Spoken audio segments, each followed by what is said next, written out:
On today's episode of OC News, we will dive into the most recent shooting in Charlotte and hear what Cal State Fullerton students have to say regarding these police-involved shootings. Plus, we will have details about how the weather will be shaping up into the weekend. And it's quite a week for this actress, first an Emmy and now a star on the Walk of Fame. OC News starts right now.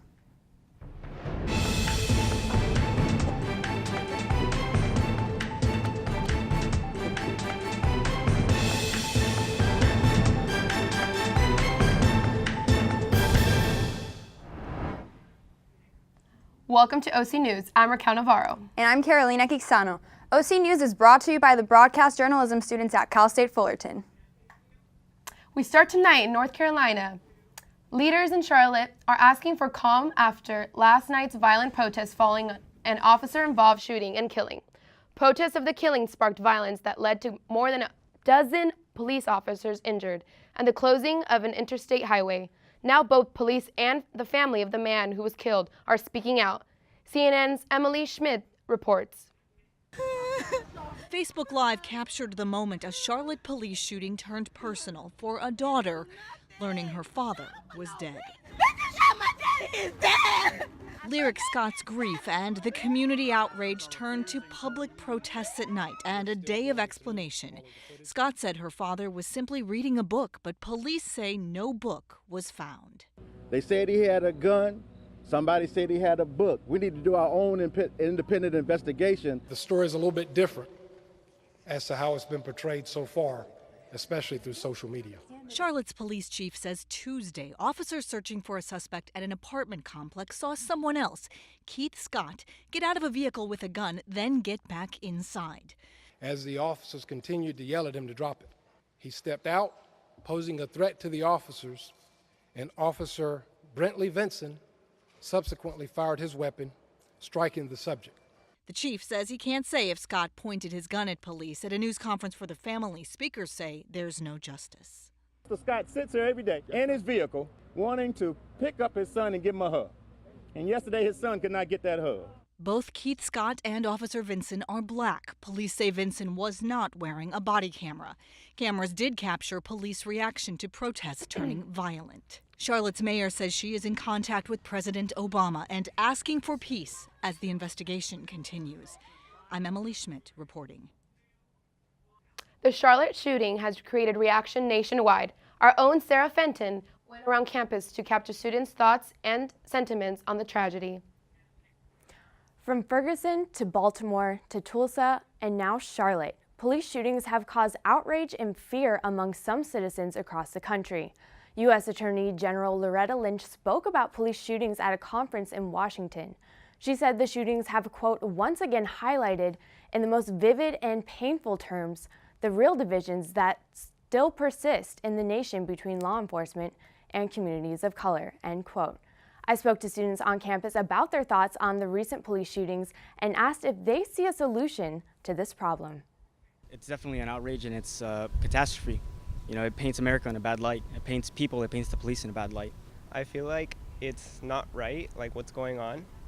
And people, well, the police, sometimes they overreact. I think they really shouldn't happen at all. They don't have to kill someone just to like arrest them. I think they should take another strategy just to arrest someone. I feel like right now there isn't really a solution because they're just trying to like protect themselves, but a lot of times they're taking it just a little too far, well, a lot too far. I've seen videos where they're really out there just trying to talk to the people.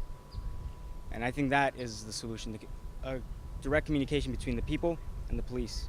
I don't know what it is, but there's a solution just to fix all the shootings that are going on because it shouldn't be happening at all. Both of the presidential candidates are incorporating talk in their campaign speeches about how to stop further violence. Clinton says she plans to develop national standards to manage police shootings. And Trump quickly offered up the notion of allowing police officers to stop and pat down individuals they deem suspicious of carrying weapons or contraband. Another high-profile celebrity speaking out. Cam Newton, who is a community member of Charlotte and the current quarterback of the Carolina Panthers, is one of many professional athletes who is speaking out as an activist. He expressed thought-provoking concerns on the issue of mutual accountability between both police and citizens. yeah, the police brutality is embarrassing to even talk about. You know, when you sit up here and you list the names, it's crazy to even think about how did this even happen. You know, I know from being a black person, it's a lot of black people that don't do right by black people. So you can't be a hypocrite and just say, oh, well, a white man or a white police officer killed a black man. Nah, that's still messed up. I'm not sitting up here saying that it's okay. I'm just saying we just still got to be, you know, have a clear-eyed vision on both sides. And it starts with everybody holding each other accountable and policing yourselves. Another public figure that has weighed in on the most recent shooting is presidential candidate Hillary Clinton, who is advocating the demand of respect between the community and law enforcement. We are safer when communities respect the police and police respect communities.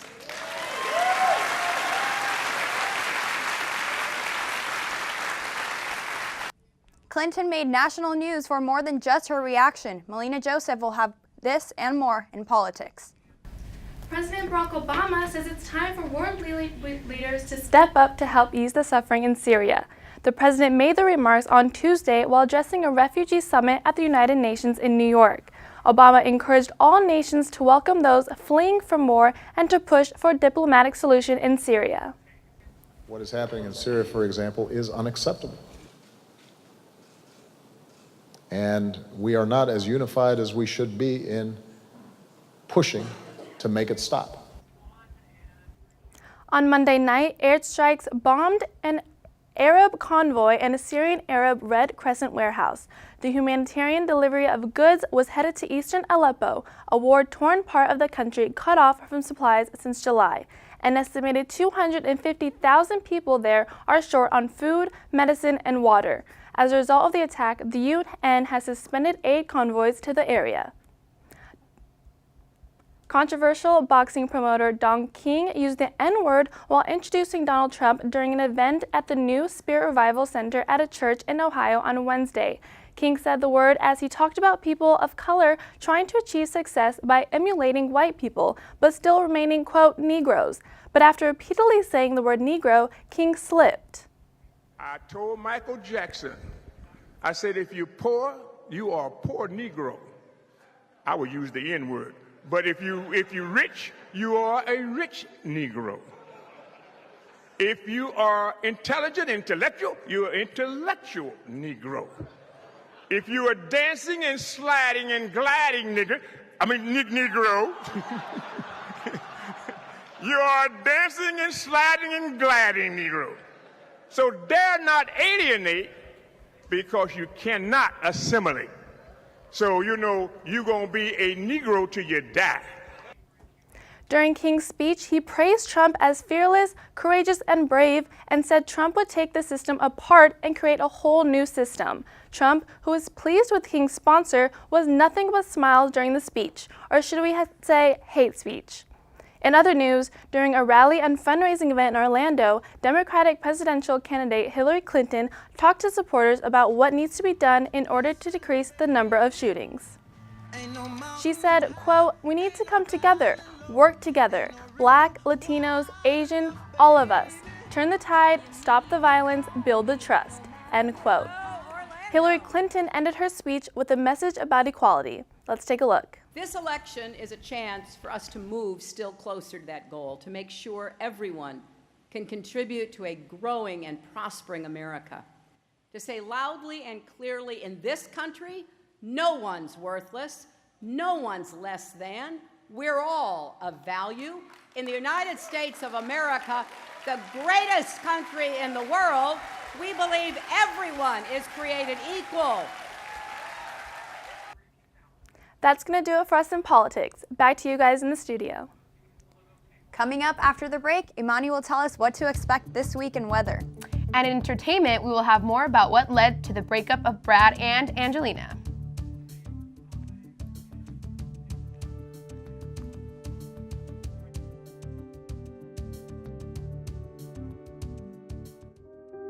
Here's to the things that can keep us safe. Those we use all the time with hardly a thought. Those that are silently standing by to save our lives. And now, those that we carry with us everywhere we go.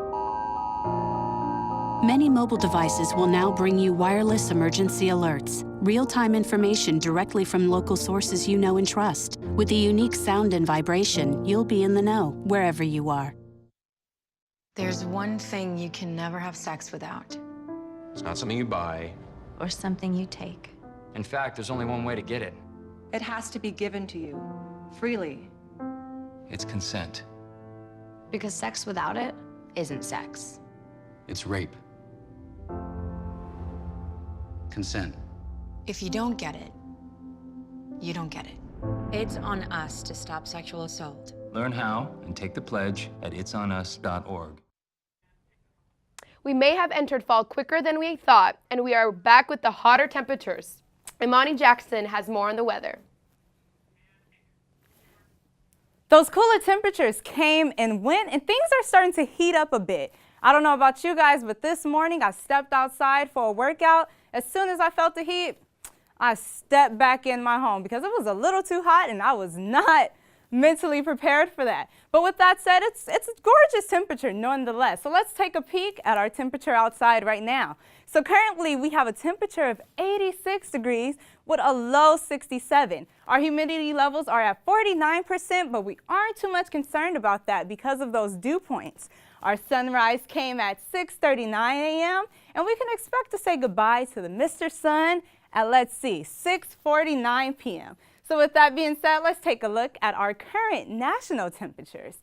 So if we take a look over here at the East Coast temperatures, it's really hot. They're kind of taking the lead on the heat wave over there. And if you take a look at, areas like Los Angeles and even San Francisco, they're kind of shooting up there with the hot temperatures. And the temperatures up north like Seattle and Boise, it's kind of taking the warm temperature. And now let's take a look at our 5-day forecast. So Fullerton, we're seeing some very sunny temperatures this week, as we can see. Let's look at Thursday. Thursday, I would like to think of this day as a day to get us mentally prepared for the sunny week. You see, we're starting off with 80 degrees. And come Friday, that's when we're going to start taking it up with 86 degrees and a low 61. But if we look at Saturday, that's when we start hitting the 90s with a 94 degrees. And Sunday, 95 degrees with a low 69. And Monday, 97 degrees with a low 69. So we see it's going to be a hot week. So have a great week out there, everyone. OC News, back to you guys. Angelina Jolie has filed for divorce from her husband Brad Pitt and is attempting to get full custody of their 6 children. Raylan has more on the story. Happy Hump Day, everybody. Although it's only the middle of the week, we still have a lot going on in the world of entertainment.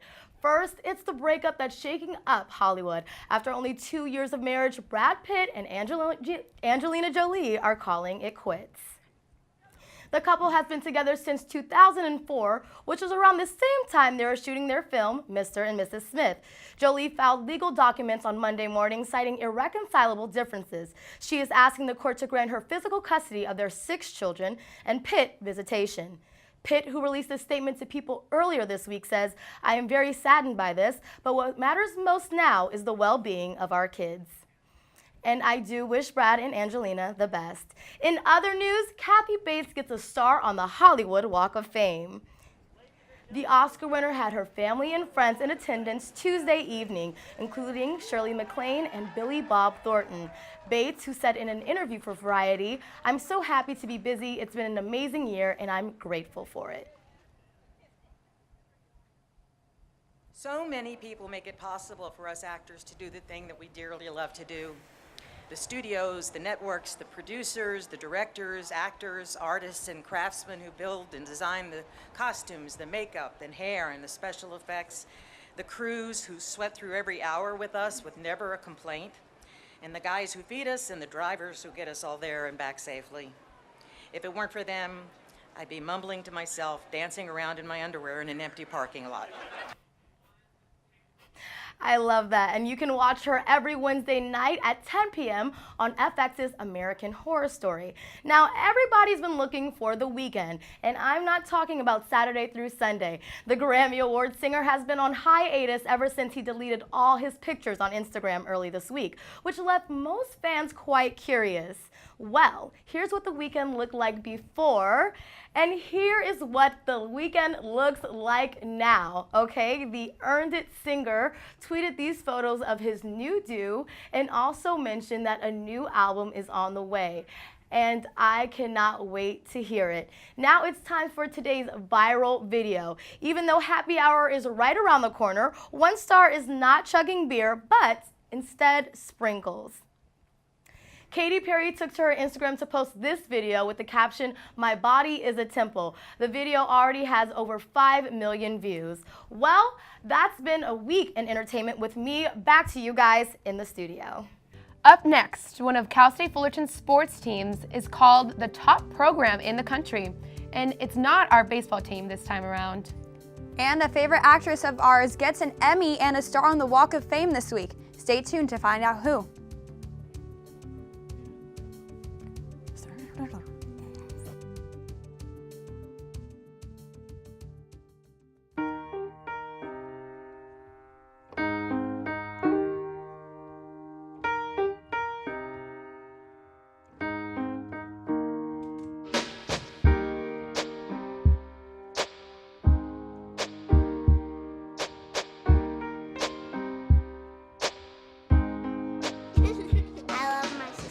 My heart doesn't see race. Love is love.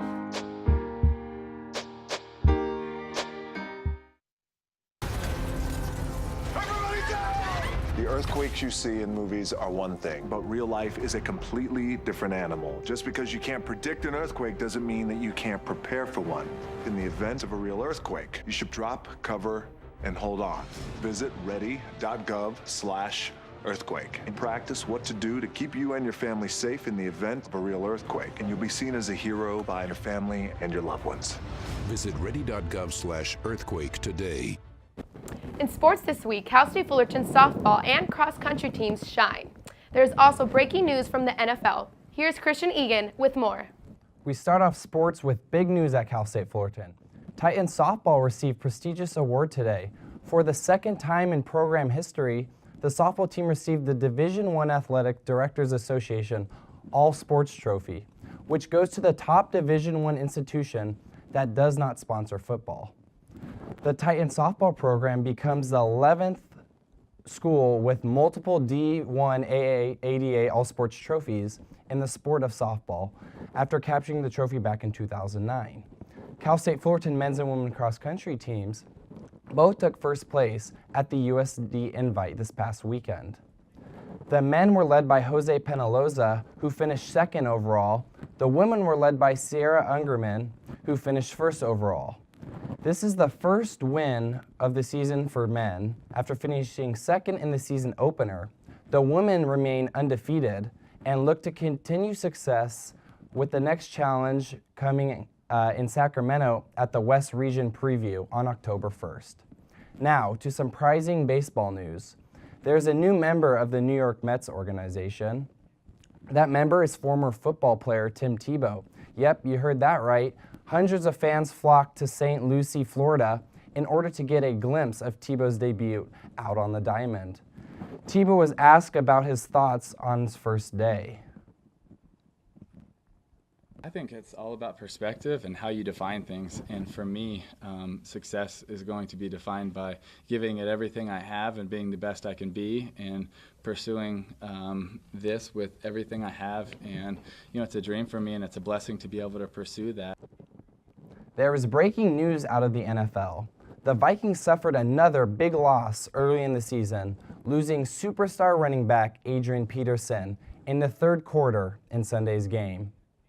The Vikings have acknowledged that Peterson has suffered a torn meniscus and will opt to have surgery to repair the tear and likely will be out 3 to 4 months.